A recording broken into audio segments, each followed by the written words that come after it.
धंगेकरांनी एक्सवरच्या शिवसेनेचा फोटो आता हटवलेला आहे। त्यांच्या एक्स अकाउंटवर शिवसेनेचा जो फोटो होता तो आता हटवलेला आहे आणि शिवसेनेचा फोटो हटवत पुणेकर फर्स्ट असा उल्लेख रवींद्र धंगेकर यांनी केले। त्यामुळे आता नेमकं रवींद्र धंगेकरांचं हे राजकीय पाऊल काय आहे या संदर्भात आणखी माहिती त्यांच्याबरोबर चर्चा करूया। सध्या आपल्याबरोबर थेट माजी आमदार शिवसेनेचे रवींद्र धंगेकर जोडले गेलेले आहेत। रवींद्र धंगेकरजी नमस्कार। आणि आता आपल्या संदर्भात एक महत्त्वाची माहिती कळते, सोशल मीडिया अकाउंट जे आपलं आहे त्यावरून आपण शिवसेनेचा फोटो हटवलेला आहे, पुणेकर फर्स्ट असं लिहिलेलं आहे। काय नेमकी चर्चा वेगवेगळ्या पद्धतीने सुरू आहे, काय आपण शिवसेनेची साथ सोडणार? एकनाथ शिंदे हे माझे नेते आहेत आणि जोपर्यंत ते कार्यकर्त्याच्या पाठीशी उभे राहतात, आपल्याला बघितलं की ते कायम कार्यकर्त्यांच्या पाठीशी उभे राहतात, सर्वसामान्य कार्यकर्त्यांना न्याय द्यायचा प्रयत्न करतात।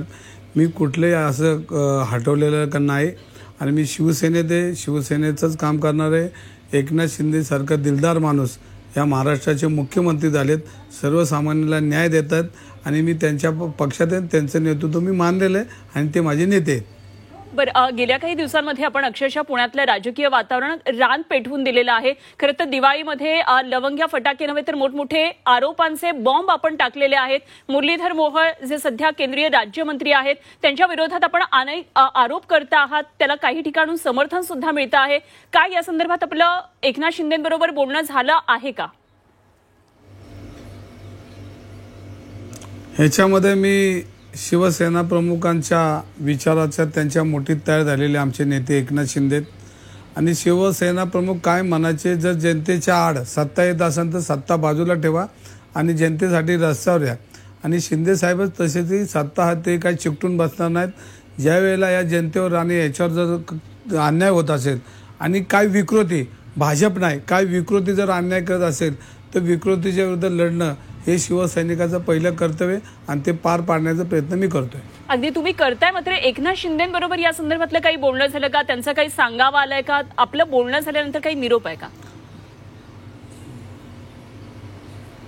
नाही, याच्यामध्ये काही लोक धंगेकरांना पक्षातनं हकलपट्टी करणारे काय करणारे त्याच्यावर मी उद्या बोलणार आहे।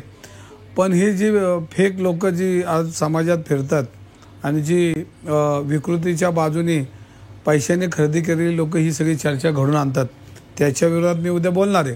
पण महावीरांचं देऊळ झालं पाहिजे, जैन बोर्डिंग दिमागात उभं राहिलं पाहिजे, विद्येचं माहेरघर आहे, विद्येच्या माहेरघरात आम्ही प्रतिनिधी लोकांनी त्याची वाढ करायची का ते कमी करायचं, मलिदा खायचा हा विषय विकृतींनी ध्यानात ठेवला पाहिजे। आणि विकृतीच्या विरोधात पुणेकर म्हणून पुणेकरांसाठी, महाराष्ट्रातल्या विद्यार्थ्यांसाठी, जैन युवकांसाठी हा लढा उभा आहे। हा नाही लढा शेवटच्या मिनिटापर्यंत हा लढत राहणार। ज्या ज्या विकृतीने ह्याच्यामध्ये हस्तक्षेप केला आहे, चुकीचं कारभार केले, त्याच्यावर पोलीस केस देवेंद्र फडणवीस साहेबांना विनंती करा, त्यांच्यावर एकदा तुम्ही काहीतरी ॲक्शन घ्या।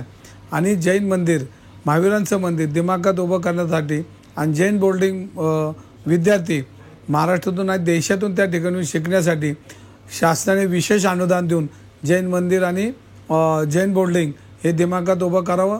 विद्येच्या माहेरघरात सगळ्याच समाजाची मान त्याच्यामध्ये उंचवल्याशिवाय राहणार नाही।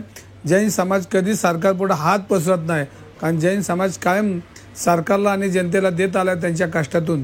जो रुपये उभा राहील त्यातले 10 पैसे कायम त्यांनी समाजाला गोरगरिबांसाठी दिलेले आहेत आणि त्या समाजावर ह्या विकृतीने वरवंटा फिरवायचं काम केलं असेल तर त्याला बोलणं हे माझं कर्तव्य आणि ते मी बोलत राहणार आहे। अगदी रवींद्र धंगेकरजी, आपला हा जो लढा आहे तो आम्हाला मान्य आहे, मात्र ज्या सरकारचा आता आपण आपल्या उत्तरामध्ये उल्लेख केला त्या सरकारमध्ये, त्या सत्ताधाऱ्यांमध्ये तुम्ही दोन्ही पक्ष एकत्रित आहात आणि अशा वेळी शिवसेना नेमकं काय पाऊल उचलेल याकडे खरं तर सगळ्यांचं लक्ष आहे। म्हणूनच पुन्हा मी विचारतेय की या संदर्भात एकनाथ शिंदेंकडून काही निरोप आला का? कारण देवेंद्र फडणवीस यांना या संदर्भात जेव्हा विचारलं तेव्हा धंगेकरांच्या बॉस बरोबर मी बोलेल असं त्यांनी म्हटलेलं होतं आणि त्यामुळे एकनाथ शिंदेंबरोबर या संदर्भातला काही संवाद झालेला आहे का? मी परत एकदा ताई सांगतो की भारतीय जनता पार्टीच्या विरोधात बोलत नाही। जे भारतीय जनता पार्टीमध्ये अड्डेवाले गुत्तेवाल्यांची जी संख्या झाली त्या संख्येच्या विकृतीच्या विरोधात बोलतोय। आमच्याकडं माननीय अनिल शिरोळे झाले खासदार, माननीय प्रदीपदादा रावत झाले, आमदार विजय काळे, ह्या लोकांनी जर मला बोललं तर मी सन्मानाने जाईन, त्यांच्याकडे मी चर्चा करेन। कारण ही लोक ह्यांनी ह्या पुणे शहरामध्ये व्हिजन म्हणून काम केलं, एक पुणे शहर चांगलं राहिलं पाहिजे, गुन्हेगारी मुक्त राहिलं पाहिजे आणि हे काम केलेलं हे मी जवळ न बघितलं. मी ह्यांच्याविरुद्ध कधी बोलणार नाही कारण त्यांचं काम मी जवळ न बघितले. ही अशा पद्धत ह्या भारतीय जनता पार्टीमध्ये नाहीये. पण एक त्यांची जी प्रामाणिक लोक आहेत त्यांच्याबद्दल मला आज जावडेकर साहेबांबद्दल आहे, हे लोकांनी कायम पुण्याचं व्हिजनवर काम केलंय आणि इकडं गुन्हेगारी, सावकारकी, बिल्डर लॉबी ही त्यांनी कधी आजूबाजू आसपास येऊन नाही. मग बापट साहेब असतील, मी त्यांच्यावर काय विरोधात निवडणुका लढवल्या, पण त्यांनी अशा पद्धतीचं पुण्याची भाजप ही बिल्डरांच्या दारात बांधलेली नाही, ही कायम जनतेचा विश्वास ठेवून जनतेच्या दारात आणून बांधलेली ही सत्ता आणि त्यांच्यात फरक आहे. आणि म्हणून ह्या लोकांचा मी आदर करतो, भाजप म्हणून आदर करतो. पण आड्यावाले आणि गुत्त्यावाले ह्यांच्याबरोबर माझी बोलायची इच्छा नाही. ती विकृती आहे, हे समाजाला लुटणारी आहे आणि ह्याची यादी उद्या मी अजून ह्याच्यापेक्षाही सविस्तर बोलेल. तर आज मी तुमच्याशी बोलतोय पण अजूनही मी ह्याच्याशी तुमच्याशी उद्या जर मला तुम्ही बोलवलं ह्याच्यापेक्षाही चांगलं बोला. अगदी धंगेकरजी, मात्र आपण अड्डेवाले गुत्तेवाले असं भाजपतल्या ज्या लोकांसाठी हे म्हणतात, खरं तर 2024ला एक जण मीडियामध्ये बातम्या पेरून मुख्यमंत्री पदाच्या शर्यतीत आला होता आणि तो कोण आहे हे आदरणीय फडणवीस साहेबांना माहिती आहे. तेव्हा तोच घोट्यातून वाचवण्यासाठी माझ्यावर पक्ष कारवाई झाल्याच्या बातम्या, खोट्या बातम्या पेरतोय असं तुम्ही एका ट्विटमध्ये म्हटलं होतं. आपली ट्विट ही नेहमीच स्फोटक राहिलेली आहे. हा व्यक्ती नेमका कोण आहे? आपण जे सगळे आरोप करता आहात या संदर्भात काय नेमके या आरोपांमधले सगळे व्यक्ती कोण आहेत? आता याच्यामध्ये मी उद्या तुमच्याशी सविस्तर बोलेन. मी सगळ्यात प्रेस सकाळी मला आली होती, माझी पूर्ण मी माहिती घेतो आणि याच्यामध्ये त्याच्याबरोबर मला अजूनही बोलायचं आहे. आज त्या महानगरपालिकेमध्ये जे बिल्डर आणि संस्था कशा पद्धतीने APSI चोरलाय त्याच्यावर बी मला बोलायचं आहे.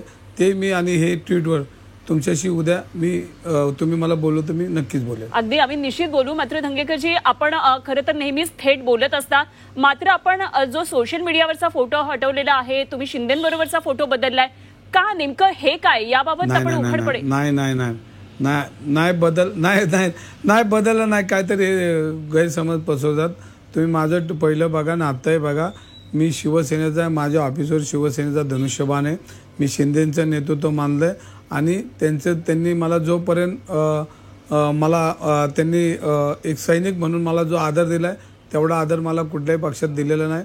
आणि त्यांनी डायरेक्ट त्यांना फोन केला किंवा एखादं जनतेचं काम असेल तर मला डायरेक्ट त्यांनी बोलून माझं ते नागरिकांची सेवा करण्याचं मी सेवा करतो त्यांना त्यांनी हातभार दिलाय. त्यांच्याबद्दल निनांत आदर आहे.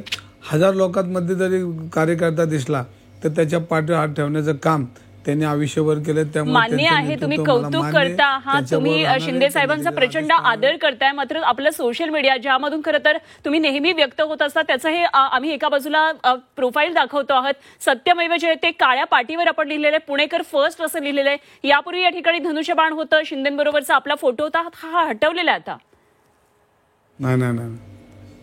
नाही आठवलं. तुम्ही काहीतरी कोणतरी ट्विटर, आपलं ट्विटर अकाउंट आहे, आपलं ट्विटर अकाउंट आहे, त्याच्यामध्ये कोणतरी गडबड करतंय.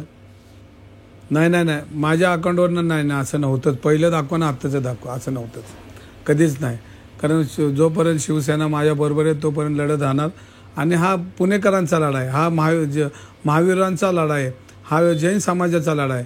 आणि या ही लढाई काही थांबणार नाही. याच्यावर ज्या पद्धतीनं लोकशाही रस्त्यावर येऊन ह्याच्यामध्ये न्याय द्यायचा मी प्रयत्न करणार आहे. येणारी पिढी, आमची मागची पिढी शंड होती, हा डाग लागू नये म्हणून हे पाप माझ्या हातून घडणार नाही. विकृतीच्या विरोधात लढणार. परत एकदा सांगतो, आड्यावाले आणि गुत्त्यावाले ह्यांना मी सोडणार नाही. कारण हे जनतेला लुटायला निघलेत आणि जनतेची लूट मी सहन करणार नाही. अगदी धंगेकरजी, तुम्ही जरी विकृती विरोधात लढत असलात तरी तुम्ही आता युतीमध्ये आहात. मग युतीमधल्या नेत्यांशी आपण बोलत का नाही आहात? माध्यमांमधून तुम्ही भूमिका मांडतात, मात्र युतीमधल्या नेत्यांशी आपलं बोलणं काही होत आहे का? याच्यामध्ये बघा, मी 35 वर्ष ह्या सामाजिक राजकीय जीवनामध्ये काम केलंय. याच्यामध्ये खासदार म्हणून प्रकाश जावडेकर साहेब असतील, खासदार म्हणून प्रदीप रावत असतील, खासदार म्हणून अनिल शिरोळे साहेब असतील, खासदार म्हणून गिरीश बापट असतील, आमदार म्हणून विजय काळे असतील, यांचं काम जवळनं बघितलंय. ह्यांच्या आजूबाजूला तुम्ही कधी अशी चुकीची लोक कधीच बघितली नाहीत, मीही बघितली नाहीत. आणि त्यांचा आदर्श माझ्या डोळ्यापुढे आहे. आणि त्यांनी बोलवलं तर मी त्यांच्याशी चर्चा करेन आणि त्यांनी नाही बोलवलं तर त्यांचा आदर करणं माझं कर्तव्य. कारण पुण्याचं व्हिजन म्हणून काम केलंय, प्रदीप दादांनी केलंय, जावडेकर साहेबांनी केलंय, शिरोळे साहेब तर मी सभागृहात त्यांच्यावर काम केलंय. ज्या ज्यावेळेला पक्षाची भूमिका त्यांना पटली नाही तर त्यांनी त्यांची भूमिका ठाम मांडलेली, म्हणजे असं व्यक्तिमत्वाबरोबर काम केलेलं आहे मी. त्यामुळे यांच्यामध्ये भाजप म्हणून माझी लढाई नाही, विकृतीच्या विरोधात लढाई, आड्डेवाले आणि गुत्तेवाल्यांची लढाई, ही लढाई शेवटपर्यंत मी लढणार आहे. बरं, आपण एक व्हिडिओ जारी केलेला होता आणि पुण्यामध्ये हे सगळं प्रकरण जसं तापतंय, राज्यभरामध्ये याची सगळी चर्चा सुरू होतीये. काल आपल्याबाबत एक व्हिडिओ व्हायरल झालाय, त्यामध्ये तुम्ही कपड्यांची जाहिरात करत असल्याचा आरोप होतोय. हा जो व्हिडिओ आहे तो तुम्हाला उत्तर देण्यासाठी व्हायरल केलाय का? नाही बघा, ह्याच्यामध्ये परत एकदा सांगतो, तुम्ही चांगला प्रश्न विचारला. ज्या दुकानामध्ये मी कपडे घेतो तिथे एक टेलर आहे आणि तो टेलर काय मला मामा म्हणतो आणि एक परिवार झाला. वर्षानुवर्ष आम्ही एकमेकाला भेटतो. आज तुम्ही चौकात गेले तरी तुम्हाला माहिती की दंगेकर रस्त्याने फिरत असतो. मग वडापावची गाडी असेल, चहाचं दुकान असेल, सगळे मामा बिमा, असं एक कौटुंबिक नातं या पुणे महानगर पुण्यामध्ये झाले. नुसतंच पुण्यात नाही, महाराष्ट्रातले युवक आले तरी एखाद्या व्यवसायाला मला बोलवतात. आणि तो म्हणला, मामा तुम्ही माझी एक मुलाखत द्या की मग तुमच्यामुळे 2 गिरायकं माझ्याकडे जास्त येतील. चला, एखादा युवक चांगलं काम करतो, टेलरिंग करतो त्या दुकानात. मग मी म्हणलं, या दुकानात तुम्ही कपडे घ्या, चांगली लोक आहेत, सन्मानाने वागणूक देतात, हे चांगलं बोललो. आणि त्याला जर माझ्यामुळे व्यवसायाला हातभार लागत असेल तर ह्याच्यापुढे कुठल्याही कार्यकर्त्यांनी किंवा कुठल्याही युवकांनी मला बोलवलं तर मी ती मार्केटिंग म्हणून नाही की एक आशीर्वादासाठी, की त्याला एक आशीर्वाद, एक वयाच्या माने जे आशीर्वाद द्यायचे. जिथं तो मामा म्हणला, मामा आई मा नंतर मामा, एवढं मोठं नातं त्यांनी निर्माण केलं. आई नंतर मामा असतो आणि ती नाती जर त्यांनी निर्माण केली असेल तर एक कुटुंब प्रमुख म्हणून त्याला आशीर्वाद देणं गैर नाही. बरं, पुण्यातले व्यावसायिक आहेत निलेश नवलखा, त्यांनी त्यांचा एक व्हिडिओ जारी केला जेव्हा तुम्ही हे सगळं प्रकरण पुढे आणलं तेव्हा, आणि मुरलीधर मोहोळांवर त्यांनी आरोप केलेत आणि त्याचा व्हिडिओ सुद्धा तुम्ही शेअर केलेला आहे. त्याबाबत काय सांगाल? कारण तुम्ही सातत्यानं मुरलीधर मोहोळ यांच्या विरोधात एक प्रकारे आरोपांचं सातत्यानं फायरिंग सुरू आहे. काय या व्हिडिओ संदर्भात? बघा, परत एकदा सांगतो, माझी भारतीय जनता पार्टीच्या विरोधात लढाई 0% नाही. ही लढाई विकृतीच्या विरोधात आहे. मी जी नावं आत्ता तुम्हाला घेतली, जावडेकर साहेब असेल, रावत असेल, शिरो, यांनी काम चांगलं, बापट साहेबांनी चांगलं काम केलं. त्यांच्याबद्दल कधी मी ब्रश शब्द आयुष्यात काढला नाही, काढणार नाही, कारण आपल्याला व्हिजन आहे, त्यांनी व्हिजन म्हणून काम केलं. पण ही विकृती आहे ना, हे विकृतीच्या विरुद्ध मी लढतोय. आणि याच्यामध्ये तुम्हाला सांगतो, मेट्रो असेल, PMRD असेल, महानगरपालिका असेल, ही सगळी 5-6 लोकांनी गुंडळलेली ही आणि ही बिल्डर लॉबी, गुन्हेगारी लॉबी, ही सगळी एकत्र येऊन पुणे शहराचे लचके तोडण्याचं काम करत आहेत. लचके तोडण्याच्या विरोधात आणि या विकृतीच्या विरोधात मी बोलतो. मी भाजपच्या विरोधात बोलत नाही, आजही बोलणार नाही, उद्याही बोलणार नाही, कारण एवढा उंचीचा मी नाही ह्या पक्षाच्या विरोधात बोलायला. पण जे लचके तोडणारे लोक आहेत, परत एकदा सांगतो, आड्डेवाले आणि गुत्तेवाले एकत्र येऊन जर ही महानगरपालिका, ही सिस्टीम, ही बिल्डर लॉबी, हे गुन्हेगार जर हाताला धरून जर लचके तोडत असेल तर ह्याच्या विरुद्ध बोलणं गैर नाही. कारण शेवटचा विषय असा आहे की महावीरांचं देऊळ सुद्धा सोडलं नाही, म्हणजे इतकी खालच्या पातळी यांची नीच वागणूक आहे, त्याच्या विरुद्ध बोलतोय. परत भाजपाच्या विरोधात बोलत नाही. भाजपचा शेवटचा कार्यकर्ता येऊन सांगितलं की दंगेकर, हे तुम्ही चुकीचं बोलता की महावीरांना घाण ठेवणाऱ्या लोकांच्या बाजूने बोला, तर मी 1 मिनिटात माझा विषय संपवेल. पण तुम्ही ज्या लोकांविषयी अड्डेवाले गुत्तेवाले म्हणता आहात, इनडायरेक्टली त्याचा अर्थ असाच आहे की हे सगळे भाजपचेच लोक आहेत, कारण तुम्ही सातत्यानं मुरलीधर मोहोळांवर टार्गेट करताय, त्यांना आरोप करता आहात. मी परत एकदा म्हणलो, अड्डेवाले गुत्तेवाले ही विकृती एकत्र आली, ही संख्या कमी आहे, ही संख्या लय मोठी नाही, 5-6 लोकांची संख्या आहे. ही जर भाजपाने जर बाजूला नाही केली तर एवढा चांगला पक्ष आहे, लोकांनी त्यांना मान्यता दिली, देशामध्ये दिली, ह्या पुण्यनगरीमध्ये दिली, चांगली लोक यांच्या बाजूने उभी राहिली. पण ह्याचा परिणाम ह्या चुकीच्या लोकांमुळं, ज्यांनी आयुष्यभर चांगलं काम केलं, ह्यांच्यामुळं डाग लागल्याशिवाय राहणार नाही. पक्षाने बी ह्यांचा विचार करावा अशी मी विनंती करतो. भारतीय जनता पार्टी पक्षाच्या विरोधात मी बोलत नाही. महाविकास आघाडी म्हणून जे शिंदे साहेबांच्या ज्या सूचना आहेत त्याच्यावरून मी ठाम आहे.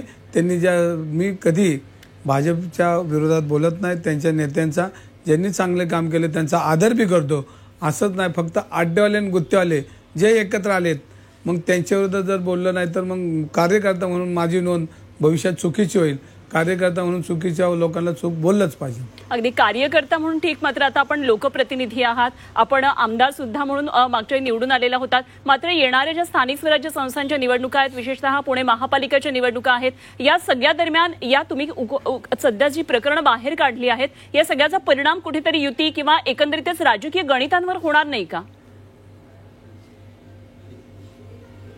तुमच्या माहितीकरता सांगतो, हे प्रकरण मी बाहेर काढलंच नाही. हे प्रकरण एका पत्रकारांनी काढलं आणि या चॅनेलने लगेच दुसऱ्या दिवशी ते बंद केलं. म्हणून मी शोधायला गेलो ह्याच्यामध्ये काय बंद का झालं. एवढं मोठ्या चॅनेलने जर एवढं तुम्ही प्रसारित केले आणि एवढे मोठे आरोप करताय आणि मग ते बंद काय केलं. म्हणून थोडी माहिती घ्यायला गेली तर ही चांडाळ चौकडी त्याच्यामध्ये.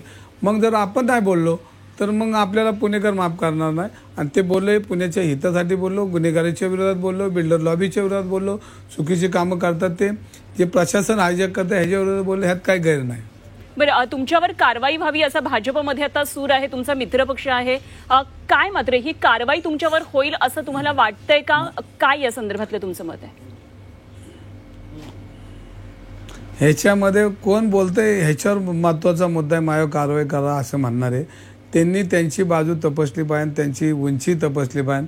मी परत एकदा म्हणतो की भाजपमध्ये असणारे सज्जन लोक, त्यांची नावं मी घेतलीत. त्यांनी जर तक्रार केली तर मी त्यांना जाऊन मी त्यांचं समाधान होईल किंवा त्यांचा जो सल्ला असेल तो नक्कीच मी घेईल. पण अशा लोकांनी बोलावं की ज्यांनी समाजासाठी काम केले, या पुण्याच्या विजनसाठी काम केले. गुत्त्यावाल्यांनी अड्ड्यावाल्यांनी माझ्यावर बोलू नये, त्यांना तो अधिकार दिलेला नाही आहे. बरं, पुन्हा एकदा तुमच्या एक्सवरचं जे अकाउंट आहे त्या हँडलकडे येते. आपण त्या ठिकाणी सत्यमेव जयते असं काळ्या पाटीवर लिहिलेलं आहे. त्याचा अर्थ काय आहे? तुम्ही असं का म्हटले सत्यमेव जयते? मी शिंदे साहेबांचा शिवसेनेचा शिपाई, त्यांच्यावर काम करणारे. सत्यमेव जयते हे लढायची आहे. कारण शेवटी जैन धर्मांचं, महावीरांचं देऊळ ज्या विकृतीने घाण ठेवलं, ज्यांनी त्यांना मदत केली त्याच्यावर मी बोलतोय. आणि सत्यमेव जयते तेच मी परत एकदा सांगतो की मी कुठलं हटवलं नाही, काय नाही. शिंदे साहेबांबरोबर काम करतो आणि शिंदे साहेबांचंच नेतृत्व मी मान्य केलं आणि त्यांनी जो आदेश देईन तो मला मान्य आहे. खरं तर धंगेकर सर, आपण नगरसेवक, पुणेकरांनी तुम्हाला खूप चांगलं नगरसेवक म्हणून पाहिलं. अगदी मित्रासारखा, घरातल्या व्यक्तीसारखं पुणेकर तुम्हाला मानतात, कारण तुम्ही अगदी तळागाळातून त्यांच्यासाठी काम केलेलं आहे.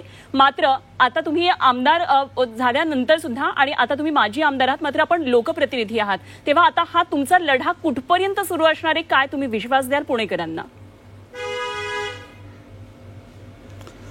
मी तुम्हाला सांगतो, बघा तुम्ही चांगला विषय काढला की पुणेकरांनी मला एवढं मोठं केलं, आशीर्वाद दिला. मी वयाच्या 8व्या वर्षापासून राजकारणात आहे. ज्या लोकांनी अंगावर खांदा केलं त्यांनी मला एवढं मोठं केलं, त्यांचे उपकार तर मी कधी विसरत नाही. तुम्ही एक वाक्य चांगलं बोलला की पुण्यातल्या घराघरामध्ये मी जर गेलो तर मला एक कुटुंबिक म्हणून असं नातं निर्माण झाले. मला थोडा मान सन्मान देतात. मी माझ्या हातात जर डबा असेल तर अर्धी भाकर मी माझ्या येणाऱ्या माणसाच्या हातात देतो ना अर्धी मी खातो. एवढं माझं अटॅचमेंट या पुणेकरांसाठी. आणि ज्यावेळेला या युवकांना, आज विद्यार्थ्यांचा विषय किती हळवं मन होतं की या युवकांची जागासुद्धा तुम्ही खाताय. त्यांचं राहणीमान, हे महाराष्ट्रातली गोरगरीब जनता, शेतकऱ्यांची, जैन समाजाची मुलं, छोटे किराण्यावाले असेल त्यांची मुलं जर शिकायची असेल तर आता त्यांनी शिकायचं कुठं, हा महत्त्वाचा प्रश्न आहे. आणि त्याच्यावर मी बोलणार, कारण तुम्ही जे वाक्य वापरलं हे जरा हृदयाला हार्ड झालं की हे लोक मला जवळचा मानतात. आज महाराष्ट्राची मुलं आली तर मी त्यांची शिक्षणाची सोय करतो. जेवढं माझ्या ताकदीने त्यांना ॲडमिशन द्यायचा प्रयत्न करतो, त्यांना माझ्या ताटातला घासातला घास देण्याचा प्रयत्न करतो. अनेक युवक आहेत. मग जात पात धर्म हा माझ्या आयुष्यात मी कधी बघितला नाही. आणि त्या युवकांचं जर तुम्ही त्यांचं शिक्षण हिरावून घेत असेल, या विद्येच्या माहेरघरामध्ये तुम्ही अशा पद्धतीचं गलथान कारभार करत असेल तर त्यांना जर आपण सुट्टी द्यायचीच नाही. कारण शेवटी त्यांना सुट्टी दिली तर ही विकृती बळकवल्याशिवाय राहणार नाही. आणि पुणेकरांना 70 टोळ्या गुन्हेगारांच्या आहेत आणि एवढं प्रचंड टोळ्या जर या सत्ताधाऱ्यांना मोडीत काढता येत नसेल ते दुर्दैव पुणेकरांचं आहे.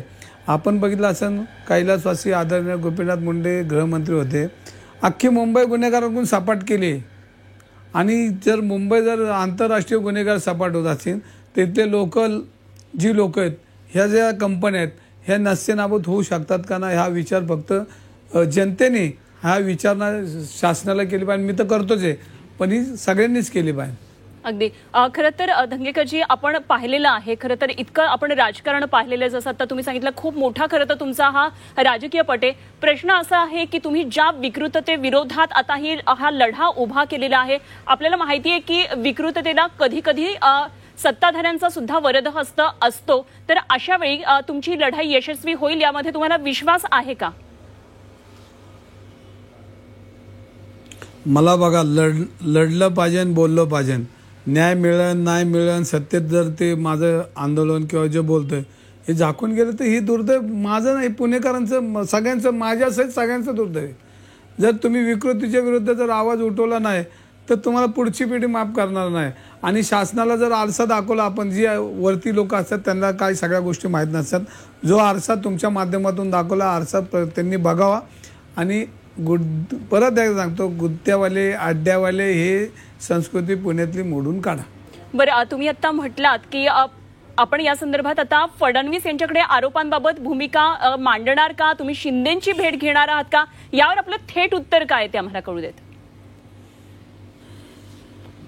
तुमच्या माध्यमातून माझी भूमिका देवेंद्र फडणवीस साहेबांना विनंती, नम्र विनंती की ही सगळी विकृती ह्याच्यामध्ये जे जे दोषी असतील त्यांच्यावर कठोर कारवाई करावी. आणि जी संस्था संचालकांनी आणि हे सगळे एकत्र येऊन जी मोडीत काढण्याचा आणि घाण ठेवण्याचा महावीरांना प्रयत्न केला आहे त्यांना, त्या समाजाला एक आदर्श असं हे शासन वाटावं म्हणून हे जैन बोर्डिंग हे त्या प्रमाणात डौलदारपणे शासनाने अनुदान देऊन ह्याला विशेष निधी देऊन हे उभं करावं, महावीरांचं देऊळ उभं करावं. आणि त्याचं ह्यांनी केलेलं पाप हे खऱ्या अर्थाने धुवून निघेल. आणि एक चांगलं प्रशासन म्हणून जैन समाजाच्या पाठीशी उभं राहिलेलं आदर्श शासन म्हणून हे या जनतेला कळेल. आणि त्यांना विनंती की या माध्यमातून तुम्ही विशेष अनुदान द्या युवकांसाठी. समाजाने आपण बघितलं असेल की महर्षी अण्णाभाऊ असतील, अनेक लोकांनी, मग आपलं संत गाडगे महाराज असतील, सावित्रीबाई फुले असतील, तर ही सगळ्या लोकांनी ही यंत्रणा उभी करण्यासाठी अहोरात्र कष्ट केलेत. गाडगे महाराज आहेत, त्यांनी त्या काळात तर शिक्षणाला काही त्या काळात लोक जात नव्हती, पण त्यांनी सांगितलंय बघा, वाक्य चांगलं आहे की तुमच्याकडे पैसे नसेल तर हातावर भाकरी घेऊन खा, ताट मोडा आणि विद्यार्थ्यांना शिकवा. एवढी मोठी आपल्या देशामध्ये आपल्या राज्यामध्ये संतांनी शिकवून दिली की हातावर भाकरी घेऊन खावा पण ते ताट विका पण मुलाला शिक्षण द्या. आम्ही बोर्डिंगच विकतोय, दिवळच विकतोय आणि आमची घरं भरतोय. ही संस्कृती कुठली? बरं, मग आता हे जैन बोर्डिंग प्रकरण जे आपण ज्याच्यावर सातत्यानं आरोप करता आहात त्या प्रकरणामध्ये काहीतरी छडा लावावा असं जे तुमचं म्हणणं आहे, यावर आता प्रशासक नेमून कारवाई व्हावी याबाबत तुम्हाला काय वाटतं? प्रशासक नेमलं पाहिजे, शासनाने विशेष अनुदान दिलं पाहिजे आणि दिमागात जैन युवकांचं तिथं हॉस्टेल उभं राहिलं पाहिजे. महावीरांचं जिथं देऊळ तिथं दिमागदारपणे आहे त्याच्यापेक्षा चांगलं एक तुम्ही देऊळ उभं केलं पाहिजे. आपले फिरणारे आज पुण्यामध्ये असेल, कोथरूडमध्ये असेल, शिवाय जे धर्माच्या बाजूने बोलणारे, मंदिराच्या बाजूने बोलणारे हे तिथं काय येत नाही हा प्रश्न मला पडलेला आहे. तो प्रश्न आता भविष्यामध्ये जे जे मला त्याचं उत्तरं भेटतील तशी मी प्रश्न विचारायला सुरुवात करेन. अगदी धंगेकरजी, या सगळ्या आरोपांदरम्यान खरं तर आपण भाजपच्या सुद्धा अनेक नेत्यांवर अप्रत्यक्षरित्या म्हणूया आपण आरोप केलेले आहेत. आपल्याला सुद्धा माहिती असेल मुख्यमंत्री देवेंद्र फडणवीस यांचं पुण्यावर विशेष प्रेम आहे. पुण्याच्या विकासासाठी अनेक महत्त्वाच्या योजना सुरू केलेल्या आहेत. बरेचदा त्यांचं पुण्यामध्ये जेव्हा येणं जाणं असतं त्यावेळी आता तुम्ही त्यांना भेटून, जर ते येणार असतील तर तुम्ही त्यांना भेटणार का या संदर्भात? नाही, त्यांनी मला वेळ दिली तर मी नक्कीच जाईल. तुमच्या माध्यमातून त्यांना विनंती करतोय की त्यांनी मला बोलवलं एक कार्यकर्ता म्हणतो, मी कधी जायला तयार आहे आणि माझी बाजू मांडणार आहे. आणि माझी बाजू मांडल्यानंतर त्यांच्या लक्षात येईल की दंगेकर बोलतात ते बरोबर बोलतात. बरं, आता या दरम्यान थेट आपल्याला एकनाथ शिंदेकडून जरी काही निरोप आला नसेल किंवा तुमचं त्यांच्याशी थेट काही बोलणं झालेलं नसेल तरी शिवसेनेचे जे सगळे काही वरिष्ठ नेते आहेत काय त्यांच्याशी तुमचं बोलणं झालं या प्रकरणात? नाही, मी परत एकदा सांगतो की मी भारतीय जनता पार्टीच्या विरोधात बोलत नाही, विकृतीच्या विरोधात बोलतो. गुत्त्यावाले आणि अड्ड्यावाले यांची संख्या वाढत चालली आणि ते पुणेकरला लुटायला लागले, त्या पुण्यनगरीला लुटायला लागले, त्यांच्यावर बोलतोय. मी परत एकदा सांगतो की भारतीय जनता पार्टीमध्ये अनेक नेते असे आहेत की त्यांना बघितल्यानंतर मान खाली जाते, एवढे आदर्श व्यक्तिमत्व आहेत. मग प्रदीप राऊत असतील, प्रकाश जावडेकर साहेब असतील, अनिल शिरोळे असतील, विजय काळे असतील, यांनी कामकाज केले. ह्यांनी ओरबडलं नाही, हे पुणेकरांना माहिती आहे. आणि ओरबडणाऱ्याची संख्या वाढलेली, गुन्हेगारी वाढलेली, बिल्डर लॉबी वगैरे वाढलेले, सिस्टीममध्ये पैसे खाण्याची संख्या वाढलेली, हायजॅक करण्याची संस्था, टेंडर प्रक्रिया वाढली. आणि टेंडर ही सगळी यंत्रणा ही काही काळात ही जी लोक आहेत, ही भाजपमधली आत्ताची नावं घेतलीत, ह्यांनी एकत्र येऊन एक काहीतरी आचारसंहिता यांना घातली पाहिजे. सिस्टीममध्ये ठेकेदारच हे, बिल्डरच हे, नगरसेवकच हे, आमदार हे, खासदार हे, सगळं सिस्टीमच हायजॅक झाली. ही अशी वेळ मागच्या राजकारणामध्ये कधी बघितली नाही मी. कारण मला 3 दशकं मी आता काम करतोय, 4थं दशक चालू आहे. पण अशी सिस्टीम या 10 वर्षातली मी कधीच बघितली नाही. ही विकृती, हिचा आरसा ह्या लोकांनी पक्षापुढे ठेवला पाहिजे. एकदा कान पिचक्या दिल्या पाहिजे, एकदा कान वडला पाहिजे, जनतेच्या हितासाठी वडला पाहिजे. तुम्ही जे केलेलं काम आहे, जे पुण्याच्या उभारणीसाठी दिलेलं योगदान आहे, हे जर ह्याच्यामध्ये जर काळा कुट्टा अंधार करणारे लोक असतील तर त्यांनी सुद्धा बोललं पाहिजे.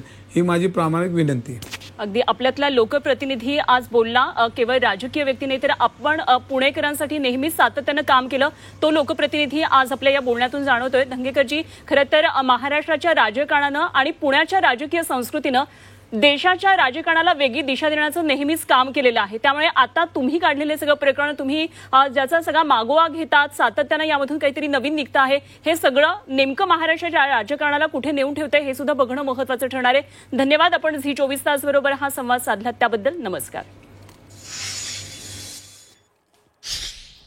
तर मुख्यमंत्री फडणवीसांनी कठोर कारवाई करावी, धंगेकरांनी मागणी केली आहे. जैन बोर्डिंगवर प्रशासक नेमून अनुदान द्यावं. मुख्यमंत्री फडणवीसांनी कठोर कारवाई करावी अशी मागणी रवींद्र धंगेकर यांनी केली आहे.